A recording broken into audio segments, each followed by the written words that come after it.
지난주일부터 우리는 감사의 여정이라는 설교로 말씀을 주제로 해서 말씀을 나누고 있습니다.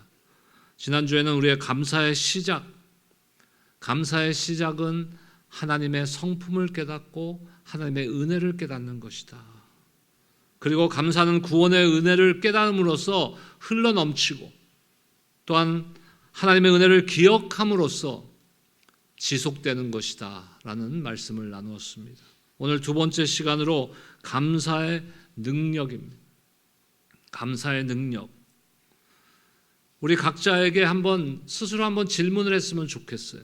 나는 과연 어려운 상황에서도 감사할 수 있을까? 어려운 상황에서도 감사할 수 있을까? 우리 각자에게 스스로 한번 질문해 보기 바랍니다.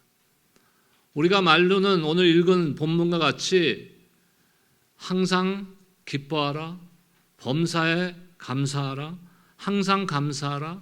말로는 입으로 하는 것은 쉽지만 실제로 내가 어렵고 힘든 고통과 고난의 상황을 겪고 있을 때 과연 그 순간에도 하나님을 감사할 수 있겠느냐는 것이. 오늘 본문 데살로니가전서 5장 18절은 분명하게 선언합니다. 범사에 감사하라. 이는 그리스도 예수 안에서 너희를 향하신 하나님의 뜻이니라. 감사는 기쁠 때만, 좋을 때만 반응하는 것이 아니라 모든 상황에서 하나님의 명령 앞에 순종하는 영적인 행위라는 것이. 성도는 하나님께 감사를 드리며 사는 사람들입니다. 하나님께서 제일 기뻐하시는 것은 감사합니다. 하나님께 예배를 드리는 기본 정신도 감사함으로 예배 드리는 거예요. 오늘 우리가 찬양 드렸지 않습니까? 감사함으로 예배 드리는. 그것이야말로 예배의 가장 기본입니다. 그리고 그 감사 가운데는 우리 구원의 감격과 기쁨이 있는 것이. 우리가 교회를 위하여 주의 몸된 교회와 하나님의 나라를 위하여 헌신하고 봉사하는 모든 일도 감사하는 마음이 그 중심에 있어야 되는 것이에요. 심지어는 하나님께 기도하는 것도 감사함으로 아뢰라고 말씀하고 있습니다.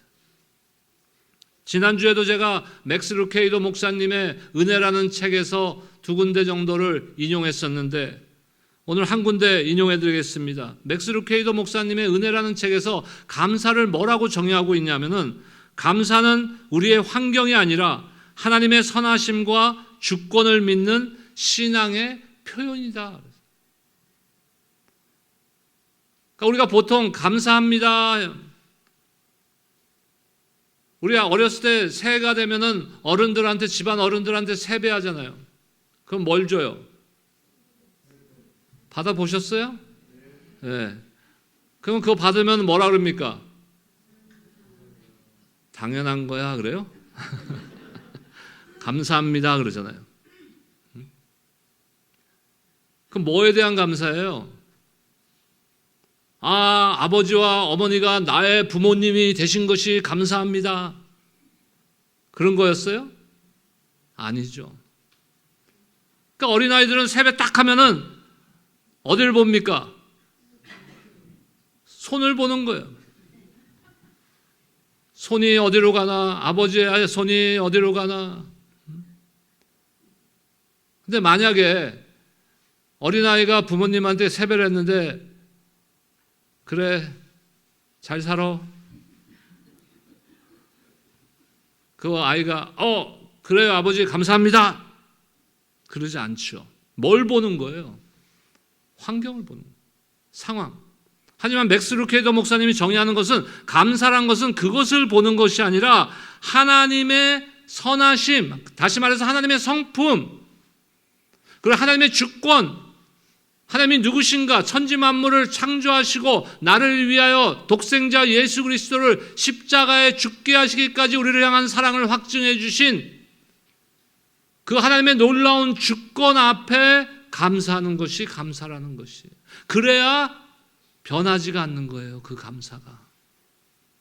근데 상황과 환경에 따라서 감사하면은 그 상황과 환경이 바뀌면은 감사하지 못하는 거예요, 더 이상. 하지만 중요한 것이 뭡니까? 우리의 현실 가운데서 어려움 속에서 감사하는 것이 절대로 쉽지 않다는 것이에요. 오늘 말씀을 통해서 모든 상황에서 감사할 수 있는 그 감사의 능력을 우리가 한번 배워보기를 원합니다. 첫 번째로 감사는 하나님의 뜻에 대한 순종이라는 거예요. 환경과 상황을 보고 감사하는 것이 아니라 이건 순종이에요. 내 믿음의 순종, 내 신앙의 순종. 왜? 하나님이 감사하라고 명령하셨기 때문에. 오늘 본문 데살로니가전서 5장 16절에서 18절 사이에서는 세 가지 명령을 하십니다. 뭡니까? 항상 기뻐하라, 쉬지 말고 기도하라, 범사에 감사하라. 기쁨은 뭐예요? 뭐와 대조되는 거예요? 슬픔과 대조되는 것이에요. 사람의 슬픔과 슬픈 일들은 왜 생겼을까요, 도대체? 우리가 살아가면서 왜 슬픈 일이 있고 그 슬픔은 어디서 온 것일까요? 죄의 결과라는 거예요. 죄의 문제가 그 뿌리에 있는 것이에요. 그렇다면 그 죄가 해결되면 뭐가 없어져요? 슬픔이 없어져야 되는 것이죠. 근데 저와 여러분들의 죄가 해결됐습니까? 안 됐습니까? 1월 1일부터 다시 가야 되는 거예요? 우리의 죄는 예수 그리스도의 십자가의 보혈의 은혜로 이미 죄사함을 받아 해결된 줄로 믿습니다. 그러면 죄로 인하여서 우리에게 생긴 슬픔은 사라지고 슬픔과 대조되는 무엇이 있어야 돼요? 기쁨이 있어야 되는 거예요. 기쁨이. 여러분 오늘 찬양 가운데 기쁨이 넘치셨습니까? 기쁨이 넘쳐야 되는 거예요. 우리 찬양. 그래서 제가 늘 말씀드리잖아요. 주일 예배, 우리가 모여서 공동체로 드리는 주일 예배는요, 축제 예배가 돼야 되는 것이에요. 많은 분들이 경건이라는 단어를 잘못 생각해요. 경건은 암울한 게 아니에요. 일부 예배 9시에 우리 전도사님들하고 이제 교육부 사역자들하고 우리 목사님하고 예배를 드리는데, 우리 목사님을 제외하고는 한국말이 좀 어눌한 분들이 많잖아요. 암울이라는 단어를 몰라. 그래서 암울, 어둡고 우울한 거다. 자, 경건이라는 게 어둡고 우울한 겁니까? 그러면 다윗은 성격이 오두방정이라서 춤추고 기뻐하며 뛰며 바지춤이 내려가는 것을 모를 정도로 하나님 앞에 기쁨으로 찬양했습니까? 아니요. 그것이 경건인 거예요. 그것이 경건. 하나님 앞에 기쁨으로 우리가 드리는 예배가 경건인 것이에요. 우리의 슬픔의 원인은 죄가 예수 그리스도의 십자가의 은혜로 없어졌다고 우리가 믿는다면은 우리는 더 이상 슬픔 가운데 있으면 안 되는 거예요. 기쁨. 근데 목사님 표정은 안 기쁜 것 같아요. 저는 원래 표정이 이래요. 기뻐하라. 그것도 항상 기뻐하라. 명령하고 계십니다. 성도의 기쁨이 환경이나 육신의 조건 때문이라면 항상 기뻐할 수 있는 것은 불가능한 거예요. 하지만 예수 그리스도와 우리에게 주신 구원이 우리의 기쁨의 이유이기 때문에 우리는 환경과 상황에 관계없이 항상 기뻐할 수 있어야 되는 것입니다. 기도 또한 믿음의 표현이에요. 쉬지 않고 기도한다는 것이 어떻게 가능합니까, 여러분? 왜 기도하지 않을까요, 우리가? 시간이 없어서? 왜 기도하지 않을까요? 기도 제목이 없어서? 진짜예요? 기도 제목이 없어요? 기도하지 않는 이유는 한 가지예요. 하나님께서 하신 약속을 신뢰하지 않기 때문에. 하나님께서 하신 약속을 100% 신뢰한다면 어떻게 우리가 기도하지 않을 수가 있어요? 하나님께서 그 약속을 나에게 지켜주시겠다는데, 그 약속을 붙들고 기도만 하면은 하나님이 그 약속을 우리에게 지켜주시고 우리에게 응답해 주시고 축복해 주시겠다는데 어떻게 기도를 안 할 수가 있어요? 또한 성도가 범사에 감사할 수 있는 것도 주 안에서만 가능한 거예요. 주 밖에서는 불가능한 거예요. 범사에 감사한다는 것은 하나님의 주권과 하나님의 선하심을 인정할 때만 가능한 거예요. 하나님이 나에게 무엇을 해주셨다. 오늘은 무엇을 은혜로 주셨다. 내일은 무엇을 은혜로 주실 것이다. 내가 간절히 원하는 기도에 응답하실 것이다. 그런 거 가지고서 내가 기뻐한다면 항상 기뻐할 수 없어요. 왜? 하나님의 때와 나의 때가 다르고 내가 원하는 것이 올바르지 않을 수도 있다는 거예요. 하나님 왜 응답 안 해주실까요? 두 가지의 이유는 하나는 아직 때가 아니었기 때문에 다른 하나는 뭐예요? 내 기도가 올바른 기도가 아니기 때문에 하나님 기뻐하시는 기도가 아니기 때문에 우리의 기쁨, 기도, 감사 이 세 가지는 서로 연결되어 있는 것이에요. 항상 기뻐할 수 있는 이유는 하나님께서 우리의 삶을 주관하시기 때문이며 쉬지 않는 기도는 우리를 하나님께 연결하는 거예요. 매일의 삶을 하나님께 연결하는 거예요. 쉬지 않고 기도하는 거. 우리에게 기도가 두 가지 종류가 중요한 기도가 있어요. 하나는 예수님께서 가르쳐 주신 골방 기도예요. 너희는 정한 시간 정한 장소에서 하나님을 대면하여 주님과의 그 친밀함 가운데 기도하라 그랬어요. 그건 1:1의 기도예요. 또 하나는 범사에 항상 기도하라 그랬어요. 무시로 기도하는 거예요. 늘 주님이 여러분들 안에 함께 하심을 믿습니다. 주님을 어떤 그 사이비들은요, 이단들은 주님을 불렀다 보냈다 불렀다 보냈다 해. 무슨 무당이야? 무당이 무슨 귀신 불러내듯이? 하나님이 그런 분이십니까? 내가 부르면 오고 가라 그러면 가시는 분입니까? 아니요. 하나님은 그런 분이 아니에요. 그래서 우리가 무시로 주님과 함께하고 있음을 여러분들 믿음으로 기도할 수 있는 것이. 범사에 감사하는 것은 하나님을 신뢰하는 순종의 행위인 것이에요. 골로새서 3장 15절 말씀 보겠습니다. 함께 읽겠습니다. 시작. 그리스도의 평강이 너희 마음을 주장하게 하라. 너희는 평강을 위하여 한 몸으로 부르심을 받았나니 너희는 또한 감사하는 자가 되라. 아멘. 살다 보면 우리는 때로는요, 환경 가운데서는 환경을 보면은 내 평안이 없어질 것 같은 상황일 때가 있어요. 왜 나한테 이런 일이 있을까? 왜 나한테 이런 시련이 있을까? 왜 나는 이런 질병에 걸렸을까? 왜 이렇게 재정적으로 힘든 시간을 지나야 될까? 우리 아이들은 왜 이럴까? 그런 환경 가운데 평안을 잃어버리는 요인들이 그 안에 있는 것이에요. 하지만 그 가운데 우리가 근심하고 불안해하는 것이 아니라 즉시 우리의 믿음 없음을 주님 앞에 고백해야 돼요. 주님 용서하여 주세요. 회개합니다. 나의 믿음 없음을 용서하여 주세요.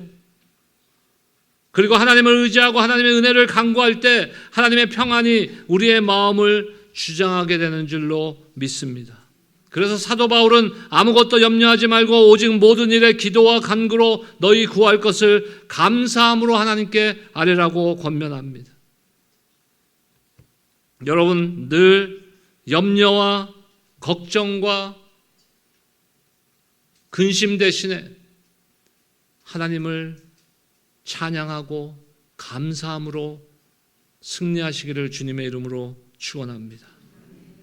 두 번째로 감사는 우리의 시선을 하나님께로 돌리는 것이에요. 왜 염려가 됩니까? 왜 근심합니까? 문제를 보니까, 환경을 바라보니까, 내 시선이 거기에 멈춰 있으니까. 하지만 우리의 시선을 눈을 들어서 주를 볼 때 우리는 감사할 수 있는 것이에요. 빌립보서 4장 6절과 7절 오늘 본문입니다. 아무것도 염려하지 말고 다만 모든 일에 기도와 간구로 너희 구할 것을 감사함으로 하나님께 아뢰라. 그리하면 모든 지각에 뛰어난 하나님의 평강이 그리스도 예수 안에 너희 마음과 생각을 지키시리라. 염려 대신에 뭐요? 염려 대신에 감사라는 거예요. 근데 우리가 감사해야지 한다고 되는 게 아니에요. 그 전에 우리의 시선을 바꿔야 되는 거예요. 우리의 관점이 바뀌어야 되는 거예요. 문제를 바라보지 말고 문제 위에 역사하시는, 그 문제보다 더 크신 하나님을 바라보는 여러분들 되시기를 주님의 이름으로 축원합니다.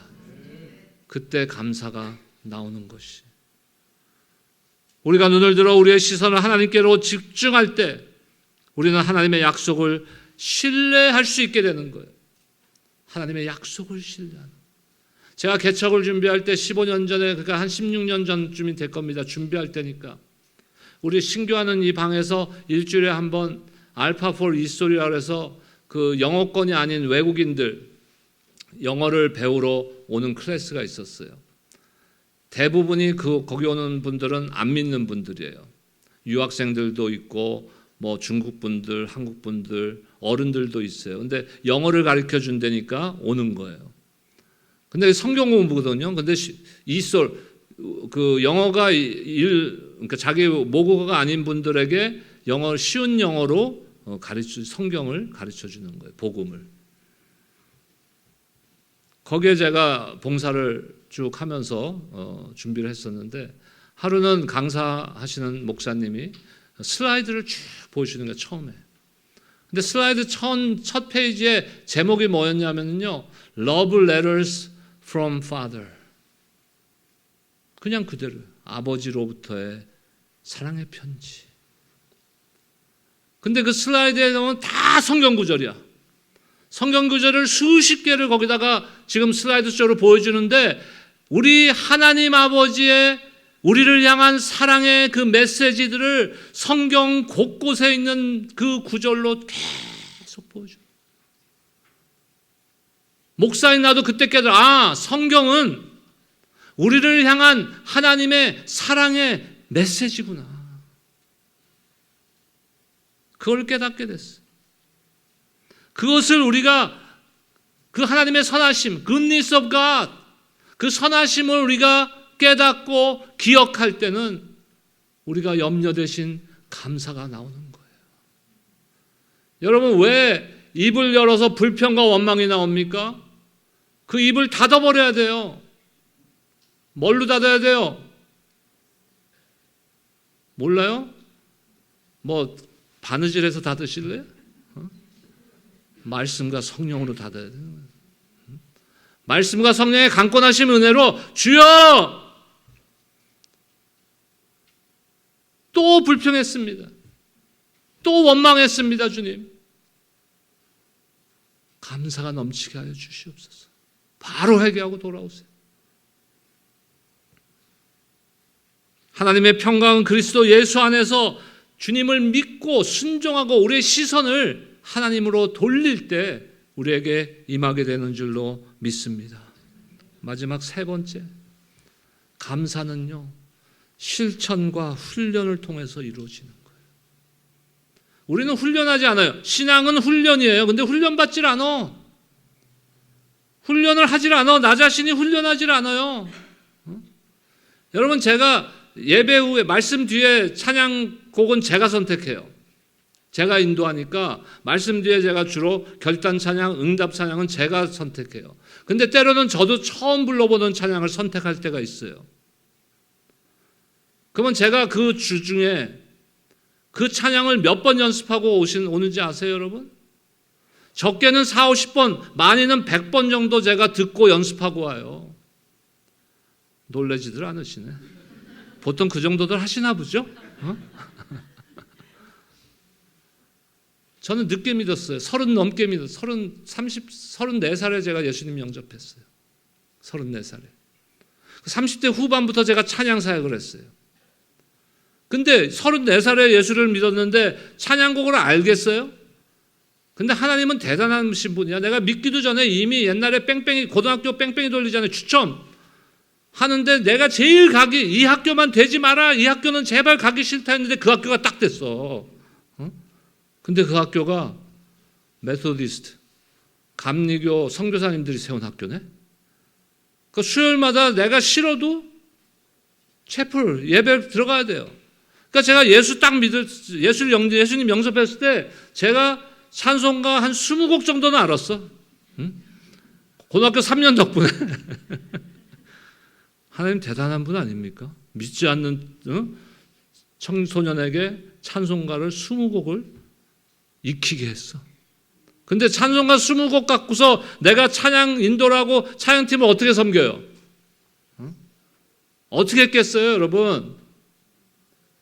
어느 날 목사님이, 그때 당시 담임 목사님이, 전 찬양 인도 해본 적이 없어. 그냥 기타 치면서 보컬만 했어요. 따라 부르는 거. 찬양을 잘 모르니까. 근데 목사님이, 집사님 다음 주 수요일 날 집사님이 찬양 인도 한번 하세요. 와, 일주일 동안 그냥.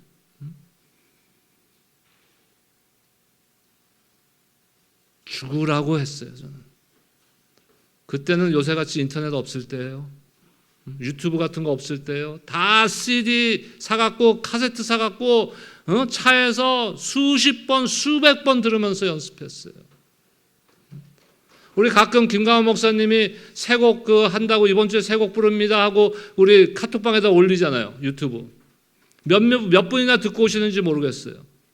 저는 최소한 시간이 좀 부족할 때 5번 김강원 목사님이 듣고 오라는 거, 많이 듣고 올 때는 10번 이상 듣고 옵니다. 제가 찬양팀에 그 시간을 쓰는 곡은 아니에요. 왜 하는지 아세요? 내가 여기서 밑에서 하나님 앞에 찬양하는데 이거는 전혀 따라할 수도 없고 아무것도 못하겠어. 그러면 은혜가 안 돼요. 여러분들 많이 경험하시잖아요. 그래서 쌍방간에 책임이 있는 거예요. 김강원 목사님도 기도하면서 선곡을 열심히 하셔야 되고, 여러분들도 훈련과 실천이 있어야 되는 거예요. 제가 몇 번 듣고 온다고요? 새 곡? 50번에서 100번. 내일부터 저만큼은 안 들어도 돼. 그러니까 딱 잘라줄게요. 20번씩은 듣고 오세요. 훈련과 실천이 필요한 거예요. 신앙, 찬양만 말씀드리는 게 아니에요. 우리 지난번에 우리 김문현 목사님 사역하시는 한학화열 1년에 한 번 그 합창제 하는데 오신 분들이 꽤 많을 거예요. 악보 들고 합니까? 합창단? 11곡인가 했어요, 그날.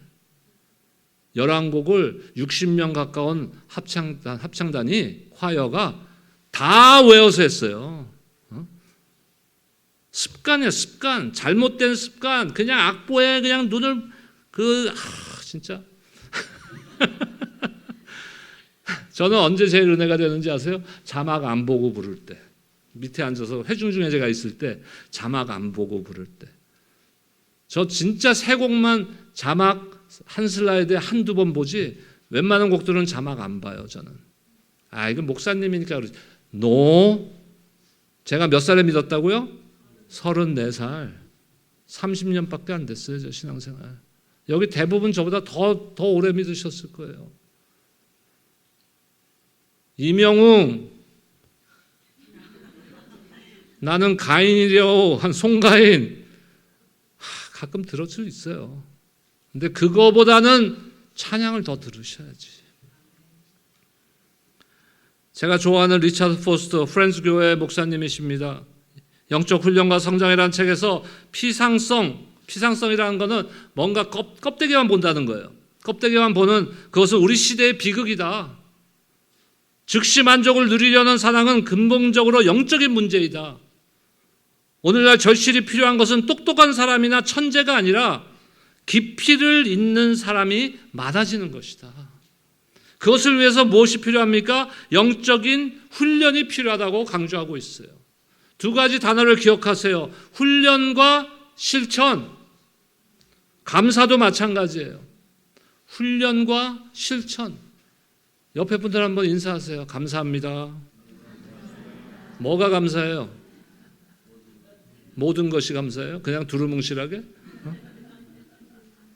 나와 같이 신앙생활을 해주시니 감사합니다. 같은 교회에서 우리 함께 예배드리니 감사합니다. 감사해야 되는 거예요. 불평과 다른 사람 지적하는 일을 하다 보면요, 우리 영적 수준이 그 바닥으로 내려가는 거예요. 저 굉장히 까다로운 사람인 거 여러분 아시죠? 제가 근데 까다로운 거를 교회에서 몇 퍼센트 내가 드러내는지 아세요? 5%. 95%는 나도 죽으라고 참는 거예요, 지금. 만약에 제가 95% 안 참고 집사님 왜 그래요? 권사님 왜 그래요? 장로님 왜 그래요? 전도사님 왜 그래요? 하면 어떻게 될까요? 다음 주에 여기 나 혼자 서 있을 거야.